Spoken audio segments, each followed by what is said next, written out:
당장 무릎 꿇어. 거지 새끼야. 나금자의 발걸음이 그 자리에서 굳어버렸습니다. 눈앞에서 벌어지는 광경이 처음에는 현실로 느껴지지 않았습니다. 사위 이현우가 사람들이 오가는 거래처 한복판에서 천천히 무릎을 꿇고 있었습니다. 주변 사람들은 못 본 척 고개를 돌렸습니다. 아무도 나서지 않았습니다. 금자는 손에 들고 있던 장바구니가 바닥으로 떨어지는 것도 느끼지 못했습니다. 가슴 속에서 무언가가 끓어오르기 시작했습니다. 뜨겁고 묵직한 무언가가 목끝까지 차올랐습니다. 그런데 이 장모 나금자는 보통 할머니가 아니었습니다. 이런 상황이 벌어진 데에는 아주 충격적인 이유가 있었습니다. 지금 이 영상 보고 계신 분들 잠깐만요. 지금 어디 계세요? 몇 살이시고 뭘 하면서 듣고 계신지 댓글로 편하게 써주세요. 자, 그럼 처음부터 이야기를 들려드리겠습니다. 나금자는 올해 62입니다. 전통시장 한켠에서 30년째 식자재 장사를 하는 평범한 시장 아줌마처럼 보입니다. 새벽 4시에 시장 문을 열고 밤 10시가 넘어야 집에 들어오는 생활을 수십 년째 이어왔습니다. 낡은 앞치마를 두르고 손수레를 끌며 시장 골목을 누비는 모습은 누가 봐도 그냥 평범한 시장 상인이었습니다. 그러나 그 누구도 몰랐습니다. 나금자가 지역 최대 식자재 유통기업 금자푸드의 실소유자라는 사실을 말입니다. 남편이 사업 초창기에 세상을 떠난 뒤 금자는 혼자서 그 회사를 키워냈습니다. 아무도 여자 혼자 저걸 어떻게 하겠냐고 했습니다. 뒤에서 수군거리는 말들이 들려올 때도 있었습니다. 금자는 그때마다 이를 악물었습니다. 쓰러질 것 같은 날에도 새벽에 일어나 시장으로 나갔습니다. 그렇게 20년이 넘는 시간 동안 금자는 아무도 몰라보는 사이에 조용히 회사를 키워왔습니다. 그러나 금자는 드러나는 것을 원하지 않았습니다. 회장 자리보다 시장 아줌마 자리가 더 편했습니다. 하나뿐인 딸 소연에게도 회사의 규모를 정확하게 알리지 않았습니다. 그냥 시장에서 장사 좀 크게 한다는 정도로만 알고 있었습니다.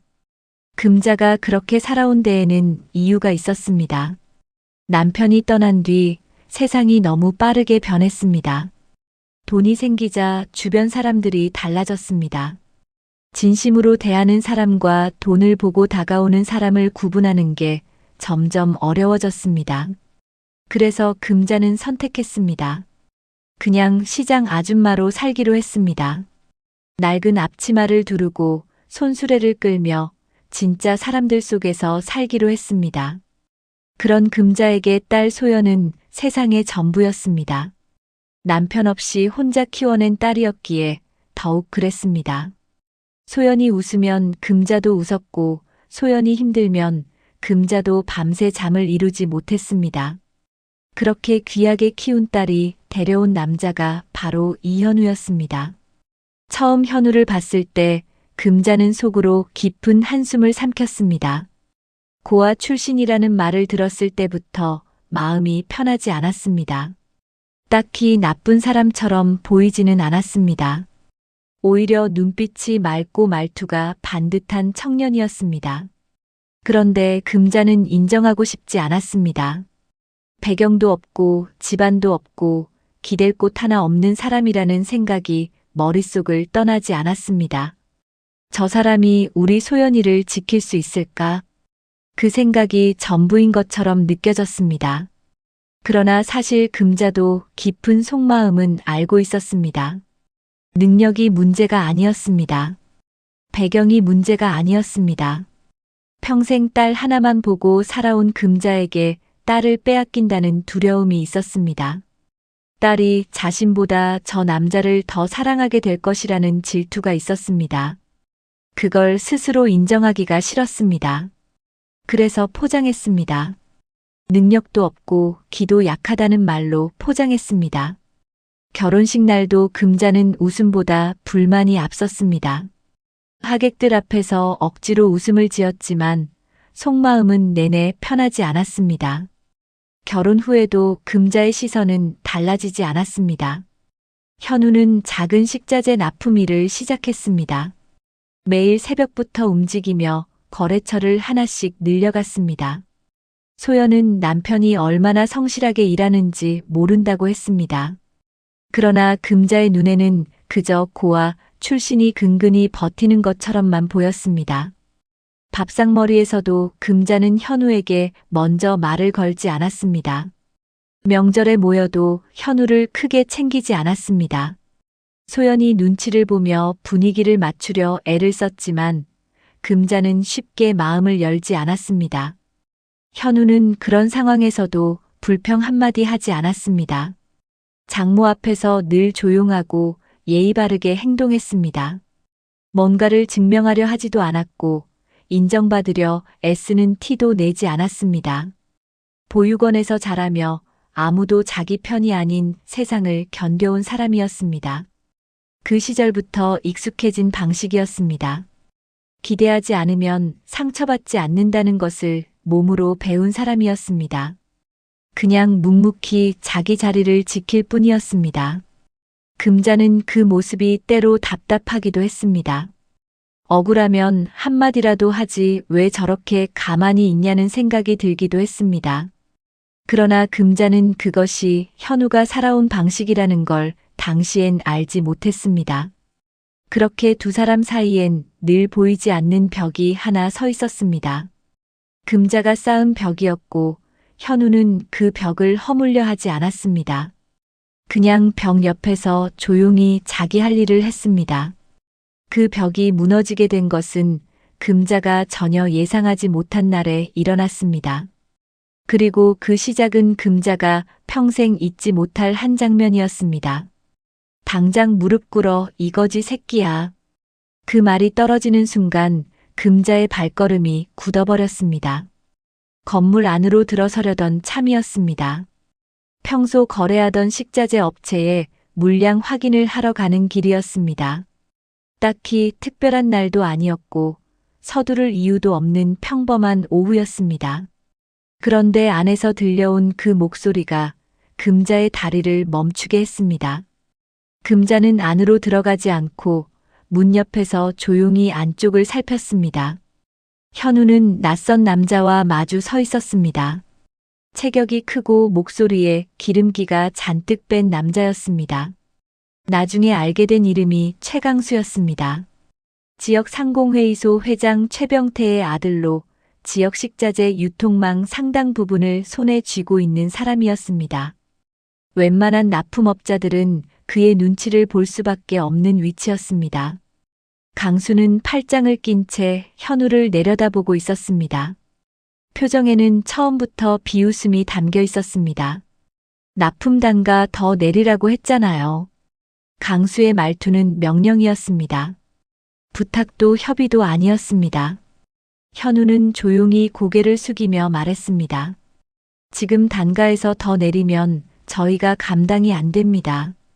그게 나랑 무슨 상관이에요? 강수는 콧방귀를 뀌듯 말을 잘랐습니다. 다른 납품업자들은 다 맞춰줘요. 이 씨만 유독 못하겠다는 거잖아요. 현우는 말을 잇지 못했습니다. 틀린 말이 아니었기 때문이었습니다. 단가를 맞추지 못하면 거래가 끊길 것이고 거래가 끊기면 당장 생계가 흔들리는 상황이었습니다. 현우는 숨을 한 번 고르고 다시 입을 열었습니다. 한 번만 더 생각해 주실 수 있을까요? 생각은 무슨? 강수는 자리에서 일어나며 말했습니다. 조건 맞출 생각 없으면 다른 데 알아봐요. 그 순간이었습니다. 현우가 천천히 몸을 낮추기 시작했습니다. 금자는 처음에 눈을 의심했습니다. 설마 했습니다. 그런데 현우는 정말로 무릎을 꿇었습니다. 사람들이 오가는 공간 한복판에서 두 무릎을 바닥에 짚었습니다. 한 번만 봐주십시오. 현우의 목소리는 떨리지 않았습니다. 울지도 않았습니다. 그냥 담담하게 그 말을 했습니다. 그게 더 금자의 가슴을 찔렀습니다. 주변에 있던 사람들이 슬금슬금 시선을 돌렸습니다. 불편한 듯 다른 곳을 바라보거나 자리를 피했습니다. 강수는 잠시 현우를 내려다보다가 피식 웃었습니다. 일단 일어나요. 비웃음이 담긴 말이었습니다. 동정이 아니었습니다. 우위를 확인한 사람의 여유였습니다. 금자는 그 장면을 처음부터 끝까지 다 보았습니다. 한 걸음도 움직이지 못한 채 그냥 서서 다 보았습니다. 가슴이 뛰었습니다. 손이 떨렸습니다. 뭔가 말을 해야 할 것 같았는데 입이 열리지 않았습니다. 평생 시장에서 누구에게도 기죽지 않고 살아온 금자였습니다. 호통도 쳐봤고 판도 뒤집어 봤습니다. 그런데 그날 그 자리에서 금자는 아무것도 하지 못했습니다. 다리가 굳어버린 것처럼 꼼짝도 할 수가 없었습니다. 현우가 일어나서 짐을 챙기는 모습을 멀리서 바라보았습니다. 현우는 주변을 둘러보지 않았습니다. 누가 봤는지 확인하려 하지도 않았습니다. 그냥 조용히 가방을 들고 출구 쪽으로 걸어갔습니다. 금자는 황급히 몸을 돌렸습니다. 현우와 눈이 마주칠까봐 겁이 났습니다.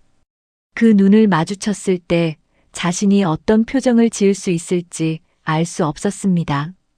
골목 어귀에서 금자는 한참을 서 있었습니다. 지나가는 사람들 속에서 혼자 멈춰 서 있었습니다. 머릿속에서 현우가 무릎을 꿇던 장면이 자꾸만 재생되었습니다. 떨리지 않던 그 목소리가 귓가에서 사라지지 않았습니다. 한 번만 봐주십시오. 그 말이 어쩐지 낯설지 않았습니다. 오래전 자신도 어딘가에서 그런 말을 했던 것 같았습니다. 남편을 잃고 혼자서 딸을 키우던 시절의 기억이 스쳐 지나갔습니다.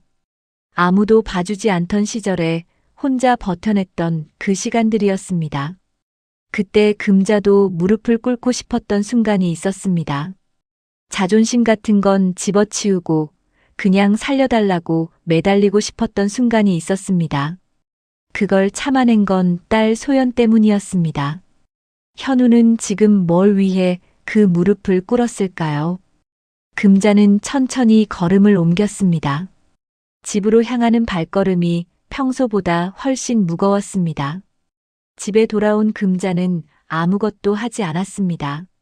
장바구니를 현관에 내려놓은 채 그냥 소파에 앉았습니다. TV도 켜지 않았습니다. 불도 켜지 않았습니다. 어둑해지는 거실 안에서 금자는 그냥 멍하니 앉아 있었습니다. 그날 밤 현우가 들어왔습니다. 평소와 다름없는 얼굴이었습니다. 피곤한 기색이 역력했지만 내색하지 않으려는 티가 역력했습니다. 다녀왔습니다. 현우는 금자에게 조용히 인사를 했습니다. 금자는 짧게 고개를 끄덕였습니다. 평소와 같은 반응이었습니다. 그런데 그날따라 그 짧은 고개 끄덕임이 금자 자신에게도 낯설게 느껴졌습니다.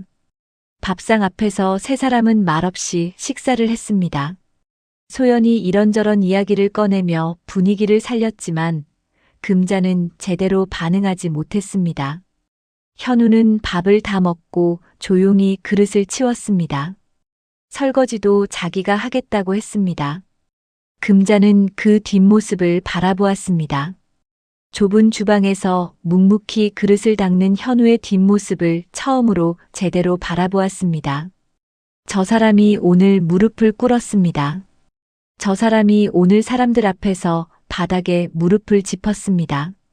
그리고 집에 돌아와서 아무렇지 않은 얼굴로 밥을 먹고 설거지를 하고 있었습니다. 소연에게도 아무 말을 하지 않았습니다. 금자에게는 더더욱 말할 리 없었습니다.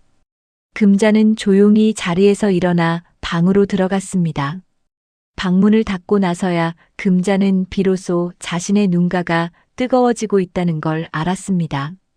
침대 끝에 걸터 앉아 금자는 오래 참아온 것들이 한꺼번에 밀려오는 걸 느꼈습니다. 그동안 현우에게 건네지 않은 말들이었습니다. 건네지 않은 눈빛들이었습니다. 외면해온 시간들이었습니다. 금자의 눈에서 눈물이 흘렀습니다. 평생 남 앞에서 눈물을 보인 적이 없는 사람이었습니다. 그런데 그날 밤 혼자 방 안에서 금자는 오랜만에 울었습니다. 사위 때문에 우는 게 아니었습니다. 그동안의 자기 자신 때문에 우는 것이었습니다. 그리고 그 눈물이 채 마르기도 전에 금자의 가슴 속에서는 전혀 다른 감정이 올라오기 시작했습니다. 뜨겁고 단단한 무언가였습니다. 분노였습니다. 그런데 바로 그 다음 날이었습니다. 최강수가 한 발 더 나왔습니다. 다음 날 아침이었습니다. 현우의 휴대폰으로 낯선 번호가 찍힌 전화가 걸려왔습니다. 경찰서였습니다. 납품 대금 횡령 혐의로 출석 요구를 받은 것이었습니다. 현우는 그 자리에서 굳어버렸습니다. 횡령이라는 단어가 머릿속에서 맴돌았습니다. 자신이 무슨 짓을 했는지 알 수 없었습니다. 아니, 한 적이 없었습니다. 그런데 서류가 있다고 했습니다. 현우 명의로 된 계좌로 납품 대금 수천만 원이 빠져나간 내역이 있다는 것이었습니다.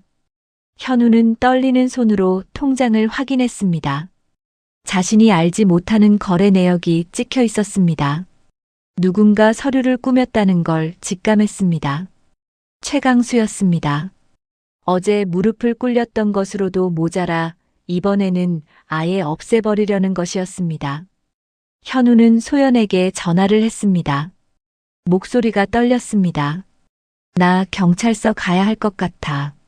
소연은 말을 잇지 못했습니다. 잠시 침묵이 흘렀습니다. 무슨 일이야? 횡령 혐의래. 나도 모르는 일이야. 소연의 목소리가 흔들렸습니다. 어떻게 그런 일이 생겨? 억울하잖아.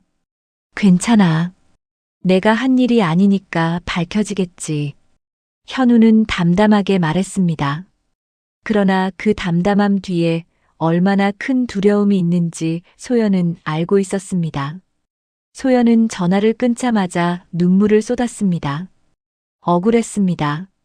남편이 얼마나 성실하게 살아온 사람인지 누구보다 잘 아는 사람이었습니다. 새벽에 일어나 밤늦게 들어오면서도 단 한 번도 힘들다는 말을 하지 않은 사람이었습니다. 그런 사람에게 횡령이라는 누명이 씌워졌습니다. 소연은 금자에게 전화를 했습니다. 엄마, 현우가 경찰서에 가야 한대. 횡령 혐의래. 금자는 잠시 말이 없었습니다. 언제? 오늘이래. 금자는 전화를 끊었습니다. 소연은 어머니가 또 무관심하게 넘기는 거라고 생각했습니다. 그런데 금자는 전화를 끊자마자 자리에서 일어났습니다. 머릿속이 빠르게 돌아가기 시작했습니다. 최강수였습니다. 어제 그 자리에서 현우를 무릎 꿇린 것으로 끝내지 않은 것이었습니다. 서류를 꾸몄다는 것은 미리 준비가 되어 있었다는 뜻이었습니다. 처음부터 현우를 완전히 짓밟으려는 계획이었습니다. 금자의 손이 떨렸습니다. 그러나 이번에는 어제와 달랐습니다. 두려움 때문에 떨리는 게 아니었습니다. 분노 때문이었습니다. 현우는 그날 오후 경찰서에 출석했습니다.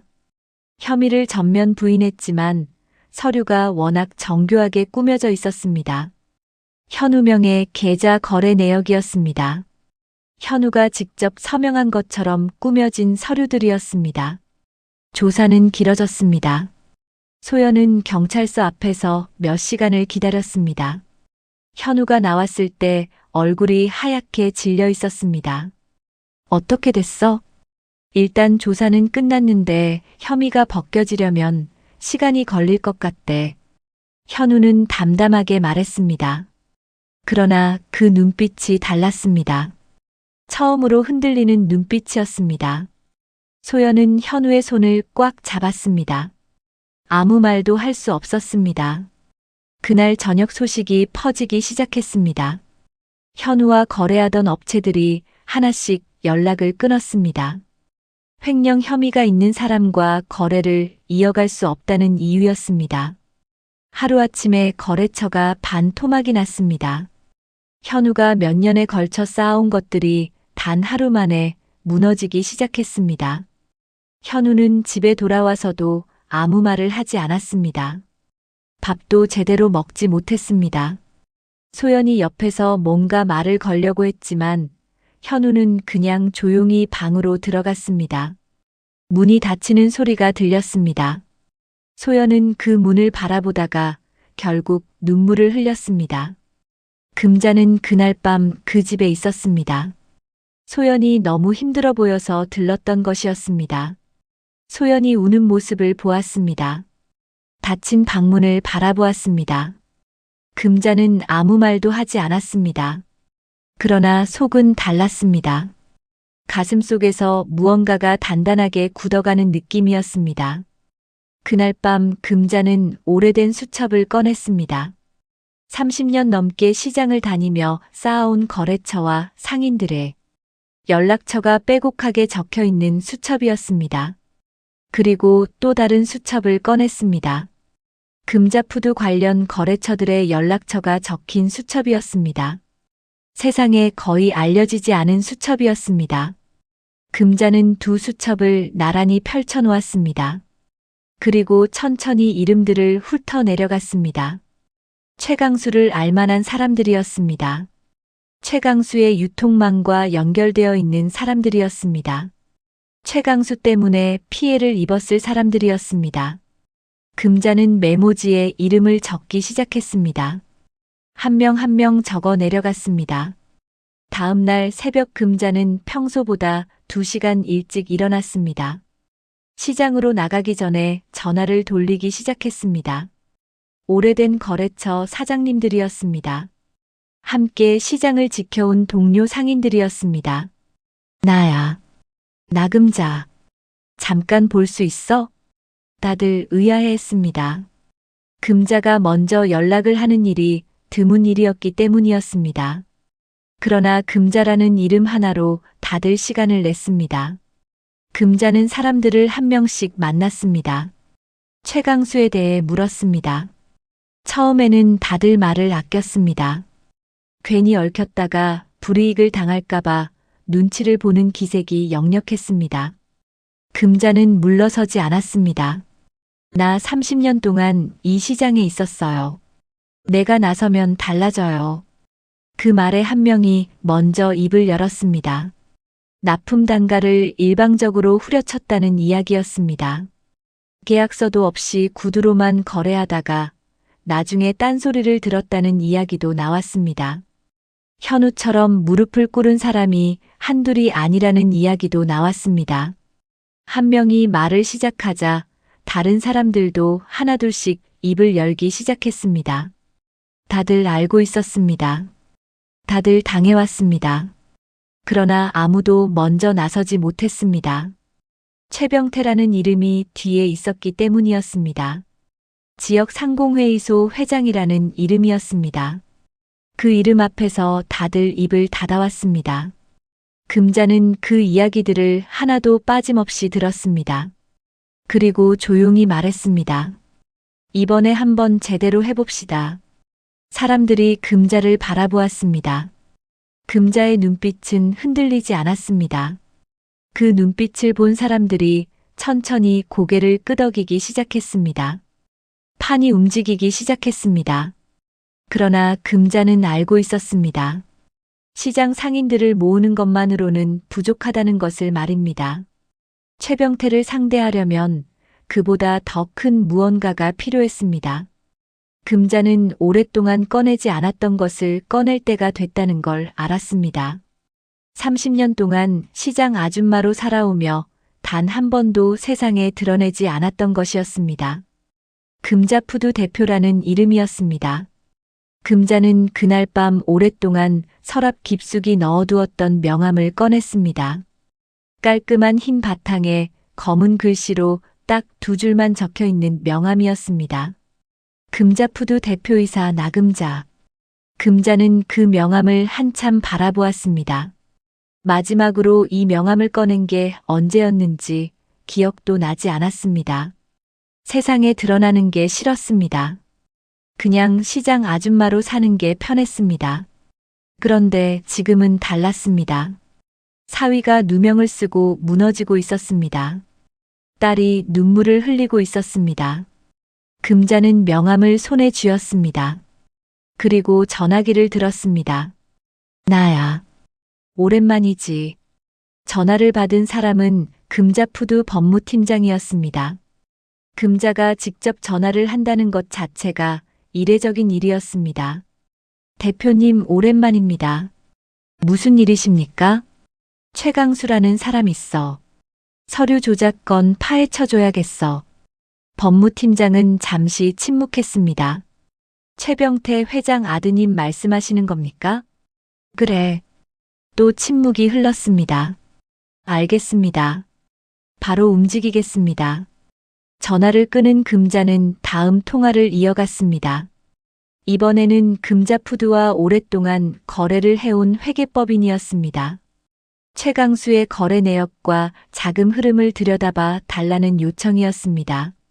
그 다음은 지역 상공회의소 이사 중 한 명이었습니다. 오래전부터 금자를 알고 지내온 사람이었습니다. 금자가 움직이기 시작했다는 소식이 퍼지자 반응이 달랐습니다. 나금자라는 이름이 시장에서는 그냥 상인이었지만 업계에서는 달랐습니다. 금자푸드는 지역 식자재 유통시장에서 무시할 수 없는 규모였습니다. 그 회사의 대표가 직접 나섰다는 것은 전혀 다른 이야기였습니다. 이틀이 지났습니다. 법무팀에서 연락이 왔습니다. 최강수가 현우에게 씌운 횡령 누명의 실체가 드러나기 시작했습니다. 현우 명의로 된 계좌 거래 내역이 조작된 것이었습니다. 최강수 측 직원이 현우의 서명을 위조해 서류를 꾸민 정황이 나왔습니다.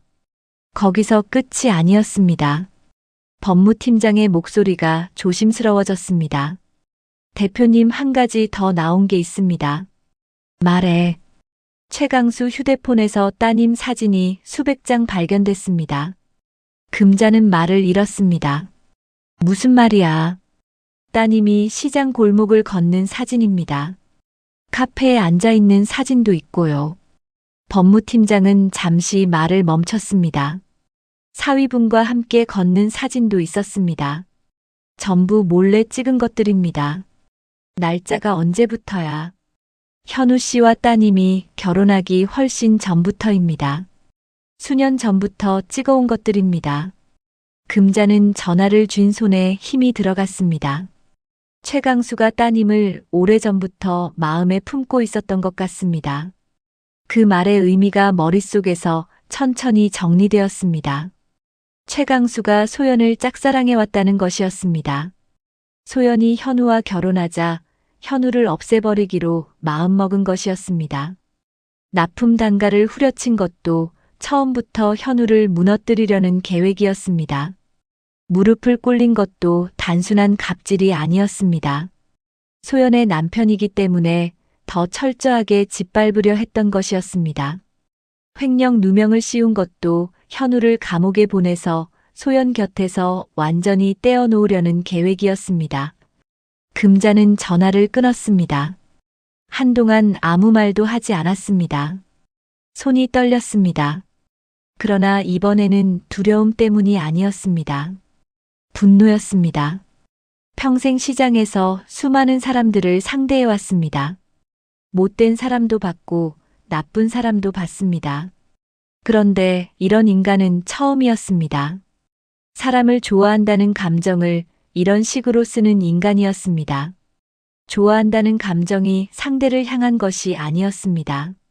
상대 곁에 있는 사람을 짓밟는 데 쓰이고 있었습니다. 금자는 자리에서 일어났습니다. 곧바로 법무팀장에게 다시 전화를 했습니다. 최강수 측근 중에 소연이 미행한 사람 있어. 그것도 전부 잡아. 전화를 끊고 금자는 밤새 자료들을 검토했습니다. 최강수가 수년간 납품업자들에게 저질러온 불공정 거래 내역이었습니다. 계약서 없이 구두로만 거래를 진행한 뒤 나중에 단가를 일방적으로 바꾼 사례가 수십 건이었습니다. 현우처럼 무릎을 꿇었던 사람이 한둘이 아니었습니다. 그리고 그 뒤에는 항상 최병태의 이름이 있었습니다. 아들의 횡포를 알면서도 덮어왔습니다. 오히려 정관계 인맥을 이용해 피해자들이 입을 열지 못하도록 막아왔습니다. 다음 날 아침 금자는 정장을 꺼내 입었습니다. 30년 동안 거의 입지 않았던 정장이었습니다. 낡은 앞치마 대신 단정한 재킷을 걸쳤습니다. 거울 앞에 선 금자는 잠시 자신의 모습을 바라보았습니다. 시장 아줌마 나금자가 아니었습니다. 금자푸드 대표이사 나금자였습니다. 금자는 지역 상공회의소로 향했습니다. 이사회가 열리는 날이었습니다. 금자는 사전에 이사회 참석을 요청해 두었습니다. 금자푸드 대표 자격이었습니다. 최병태는 금자가 온다는 소식을 듣고도 대수롭지 않게 여겼습니다. 시장 상인 하나가 뭘 어쩌겠냐는 태도였습니다. 그러나 이사회장에 들어선 금자를 보는 순간 최병태의 표정이 굳었습니다. 금자 뒤로 법무팀장과 회계법인 담당자가 따라 들어왔습니다. 손에는 두툼한 서류 묶음이 들려 있었습니다. 금자는 자리에 앉았습니다. 이사들이 술렁였습니다. 금자푸드 대표가 직접 이사회에 나타난 것은 처음 있는 일이었습니다. 최병태가 먼저 입을 열었습니다. 나 대표님 여기는 어쩐 일이십니까?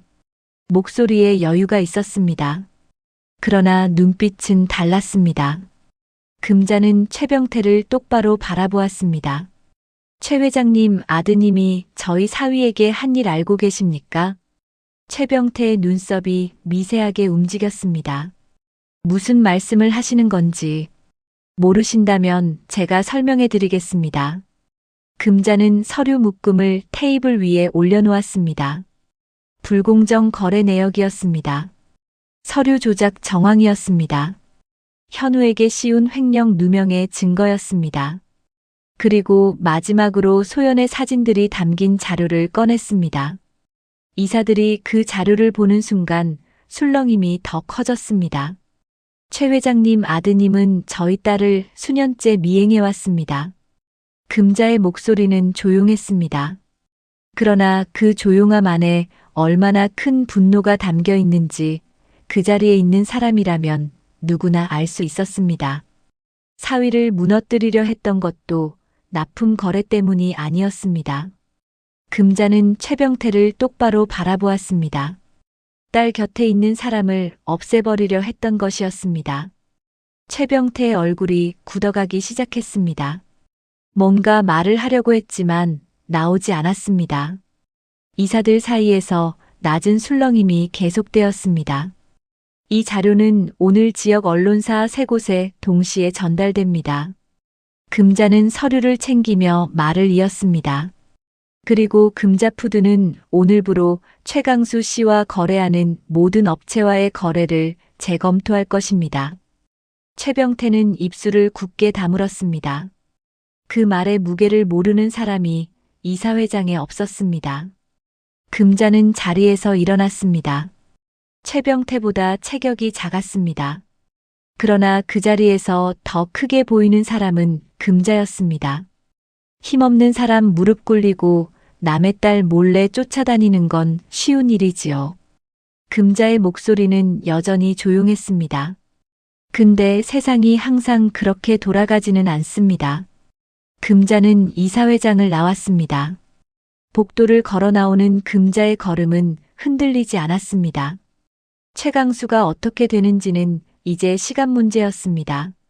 그러나 금자의 머릿속에는 그것보다 더 먼저 해야 할 일이 있었습니다. 현우의 횡령 혐의는 무혐의로 결론이 났습니다. 조작된 서류라는 게 밝혀진 것이었습니다.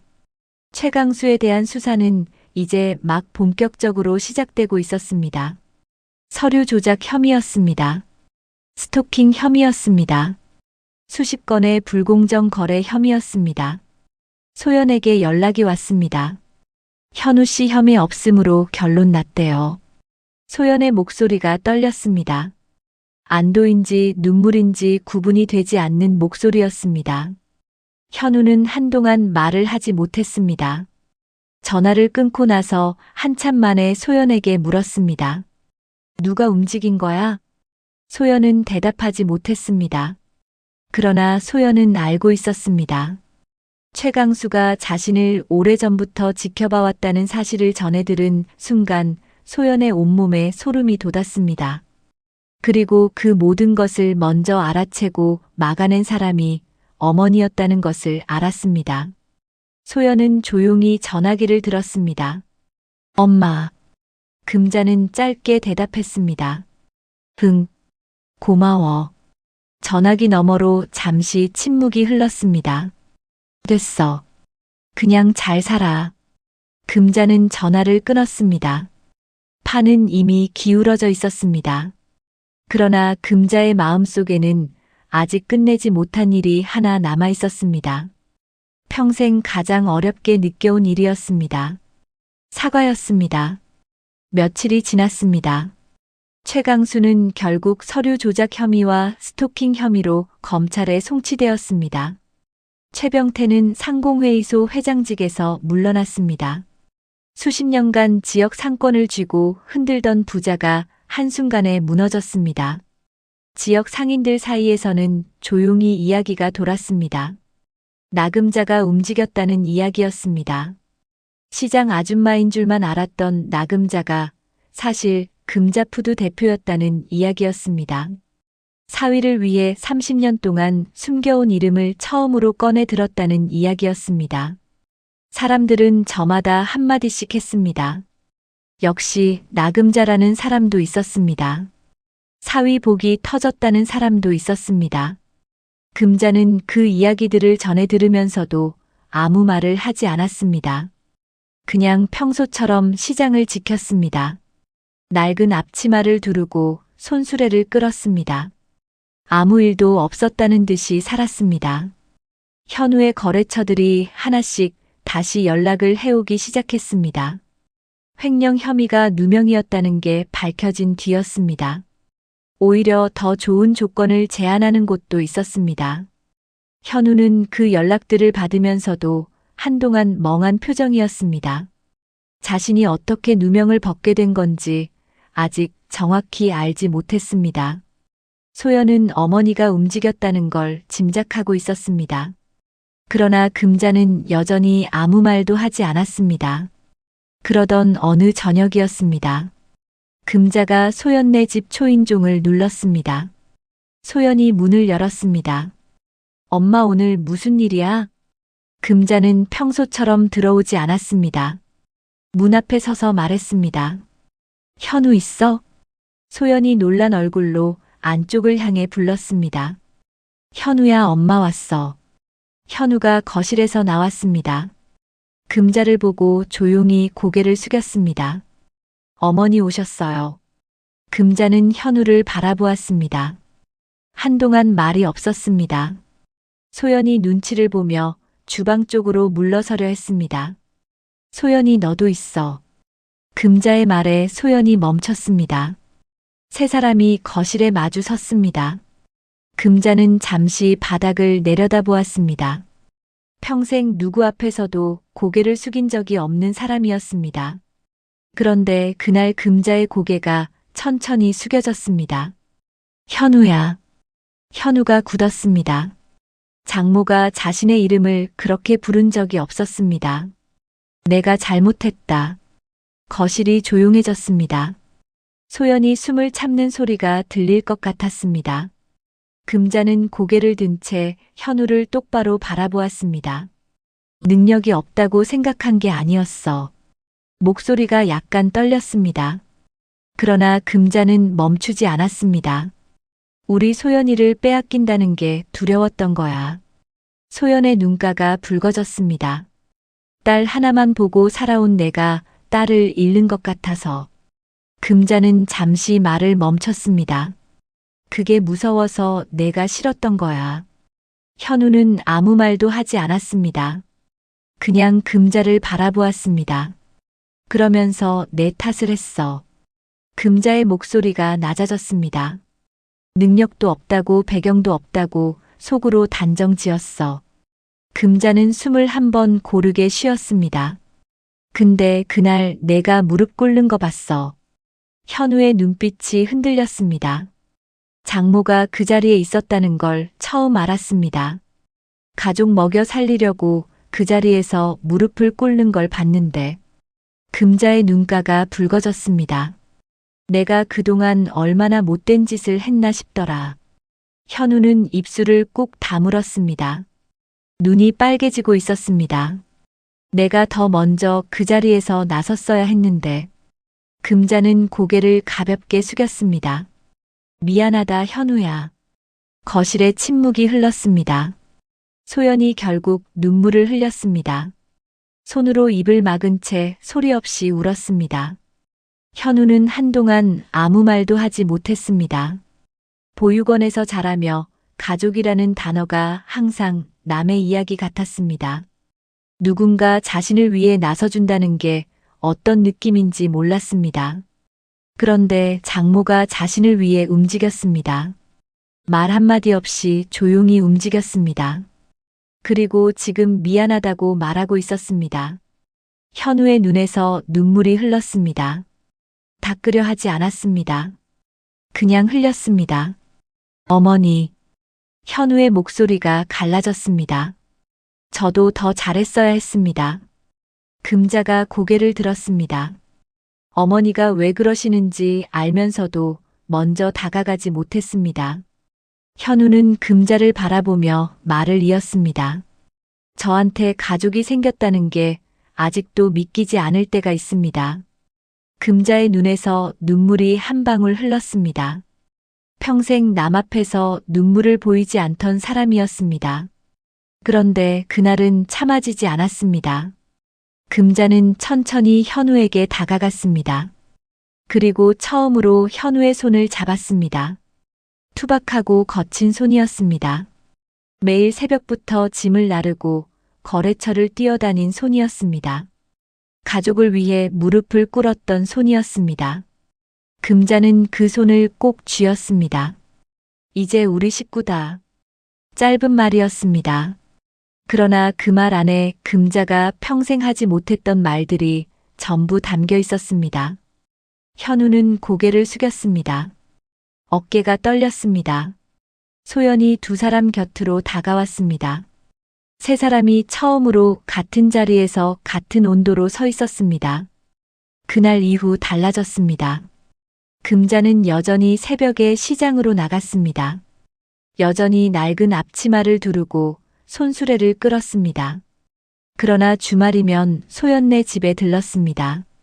현우가 끓여주는 된장찌개를 먹었습니다. 처음에는 어색했습니다. 그러나 어색함은 시간이 지나면서 조금씩 녹아내렸습니다. 현우가 어머니 더 드세요라고 말할 때 금자는 처음으로 자연스럽게 그릇을 내밀었습니다. 어느 날 현우가 금자의 시장 가게에 들렀습니다. 납품 때문에 근처에 왔다가 들른 것이었습니다.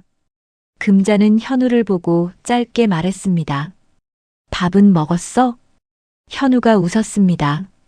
아직요. 그럼 앉아. 금자는 한쪽에 놓아둔 도시락을 꺼냈습니다. 아침에 싸온 것이었습니다. 현우는 그 도시락을 바라보았습니다. 아무 말도 하지 않았습니다. 그냥 자리에 앉았습니다. 두 사람은 시장 한켠에서 나란히 밥을 먹었습니다. 말이 많지 않았습니다. 그러나 어색하지 않았습니다. 오가는 시장 사람들 속에서 장모와 사위가 나란히 앉아 밥을 먹는 모습이었습니다. 그 무렵 최강수의 소식이 들려왔습니다. 재판 결과가 나왔습니다.